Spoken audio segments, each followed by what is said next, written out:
Assalamu alaikum. This is Shorup Mujumdar welcoming you all to the English news from BTV Chattogram. Let's begin with the headlines. Four-day Bangladesh Investment Summit 2025 begins, showcasing countries' evolving investment opportunities and economic reforms.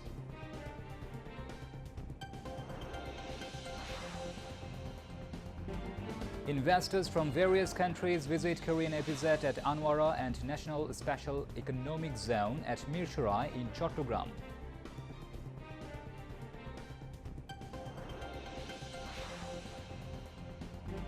Students, teachers and people from different walks of life express solidarity with No Work, No School movement, protesting Israel's ongoing genocide in Gaza.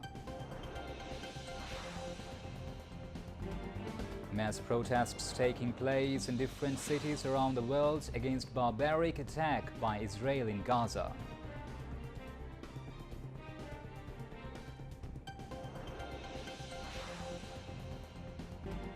And Lionel Messi's Inter Miami tie with Toronto FC by 1-1 in Major League Soccer.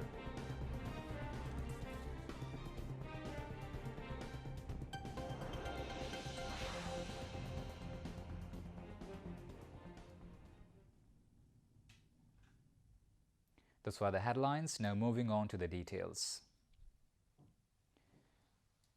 The four-day Bangladesh Investment Summit 2025 has begun, showcasing the country's evolving investment opportunities and economic reforms. The plenary session of the Investment Summit was held at the Intercontinental Hotel in the capital today. The summit aims to portray Bangladesh's investment potential, highlight economic reforms following the July Revolution, and create long-term investment pipelines for sustainable economic growth. On the first day, Governor of Bangladesh Bank Dr. Ahsan H. Mansoor made the announcement that the Bangladesh Bank will establish a dedicated fund of 800 to 900 crore taka to support startups and improve access to finance for emerging entrepreneurs as part of its efforts to foster a more business-friendly environment for youth-led ventures. The governor said that a notification regarding cooperation will be issued within a week. The old concept of foreign investment in the country has come to an end. He considers this as a positive atmosphere for the business sector. He also said that Bangladesh is a suitable destination not only for trade but also for investment. He said the central bank has already put in place a standardized policy framework to encourage investment. Board of Investment Executive Chairman Chaudhry Ashik Mahmood bin Harun said that work is underway to ease the investment environment in the country. In addition, the government is also considering establishing connections and cooperation between domestic and foreign institutions, as well as issuing long-term trade licenses. The inaugural session featured a keynote presentation on empowering innovation, connecting opportunities by Tanvir Ali, chairman of Constellation Asset Management Company Limited and independent director of Startup Bangladesh Limited. Sadia Haq, the CEO of this Share Trip, moderated the session. Over 600 top domestic and foreign investors from 40 countries, including the United States, France, China, Japan and South Korea, have participated in the four-day Bangladesh Investment Summit. The summit focuses on 5 priority sectors: renewable energy, digital economy, textiles and garments, healthcare and pharmaceuticals, and agricultural processing. These sectors have been identified as having significant growth potential and investment opportunities. Foreign entrepreneurs said that it is the high time to increase investment in Bangladesh as the interim government has adopted business-friendly policies. They said steps taken by the interim government to improve the business environment and attract investors will play a key role in increasing investment in Bangladesh. A large number of local entrepreneurs are also taking part, showcasing various opening projects. Local entrepreneurs are presenting sustainable, innovative projects in local technology to foreign investors. Through such events, Bangladesh is also highlighting its potential to attract foreign investments. Participants opined that such investment summit will not only encourage foreign investment in the country, but also help local entrepreneurs expand into foreign markets. The four-day Bangladesh Investment Summit 2025 has gained momentum simultaneously in Chattogram and Dhaka. On the first day of the summit, around 60 investors from various countries, including South Korea, China, Japan, the Netherlands, and India, have visited Chattogram as part of the summit aimed at attracting foreign investment. The representatives arrived in Chattogram on a special flight this morning. Foreign investors, along with a 26-member delegation from South Korea, visited Korean EPZ at Anwara. During the visit, they examined the working environment and infrastructure. They also held discussions with the authorities regarding transportation and energy systems. Korean EPZ Managing Director said that the summit will play an important role in highlighting Bangladesh's investment potential. The representatives praised Chattogram's strategic location, development projects and infrastructure, expressing interest in the investment in the future. They also visited the National Special Economic Zone at Mirsharai in the afternoon. The delegation is also expected to visit the Chattogram Port, Kornofuli Tunnel, Potanga Beach and the Bay Terminal area. Higher officials from the Bangladesh Investment Development Authority, Chattogram Member of Commerce and various government agencies accompanied the delegation. Election Commissioner Muhammad Anwarul Islam Sharkar has stated that the Election Commission is working to ensure maximum strictness in enforcing the Electoral Code of Conduct. He mentioned that the draft of the Electoral Code of Conduct has been finalized and it will include proposals from the Reform Commission along with other necessary updates.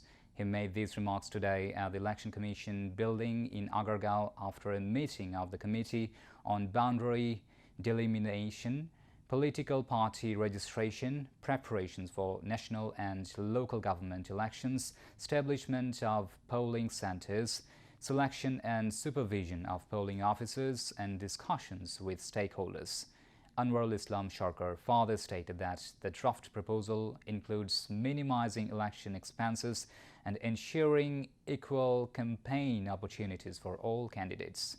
The committee views the Reform Commission's proposals to prohibit posters favorably.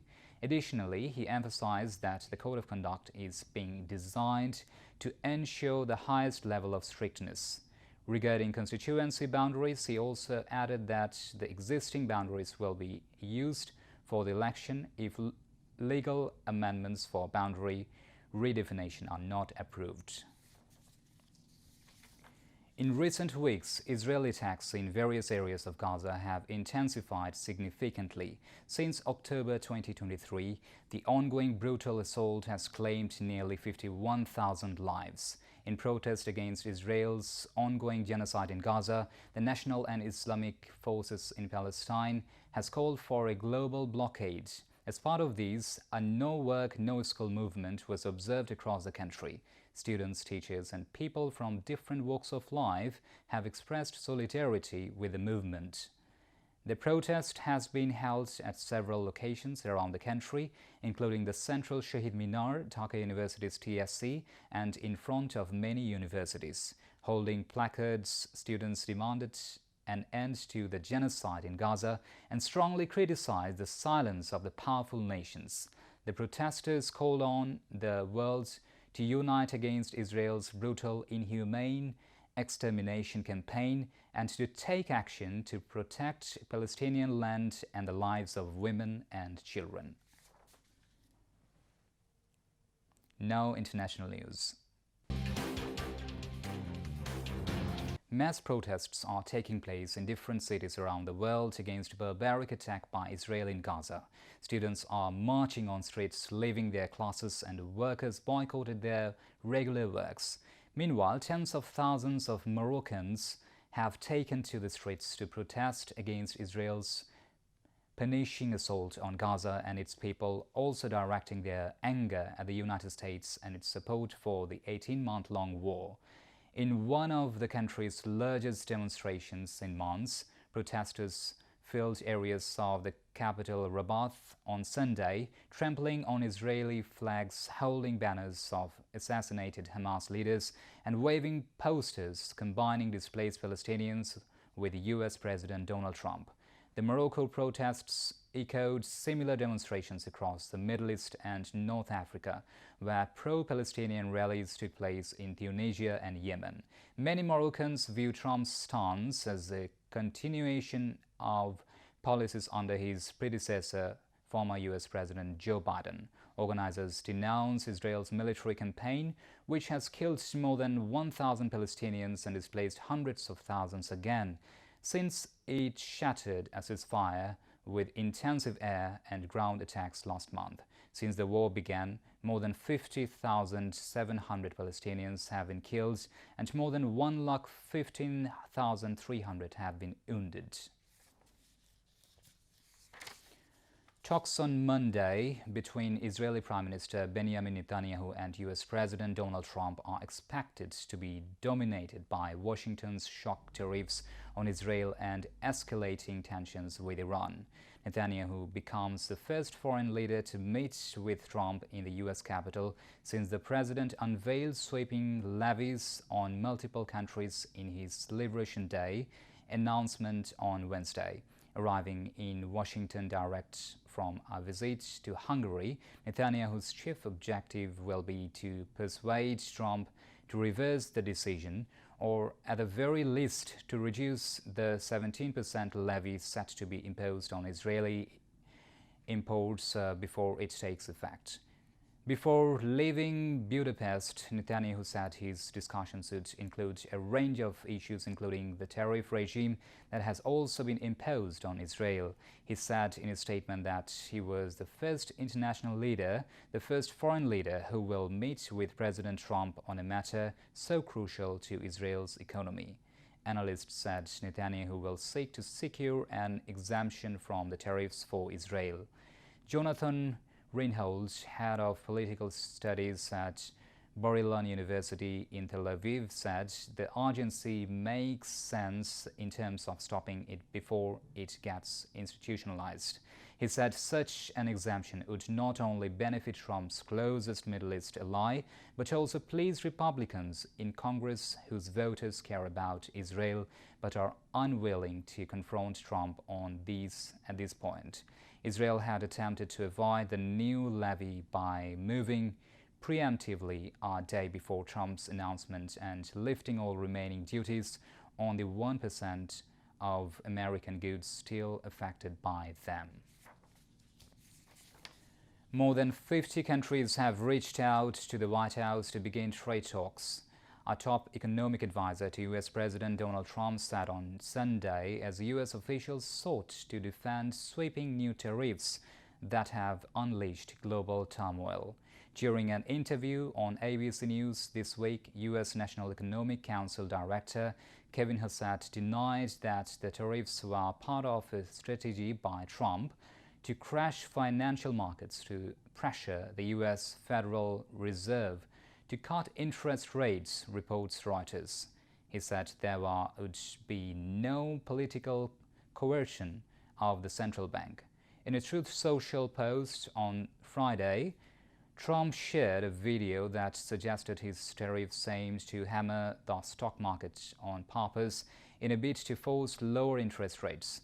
In a separate interview on NBC News' Meet the Press, U.S. Treasury Secretary Scott Bessent downplayed the stock market drop and said there was no reason to anticipate a recession based on the tariffs.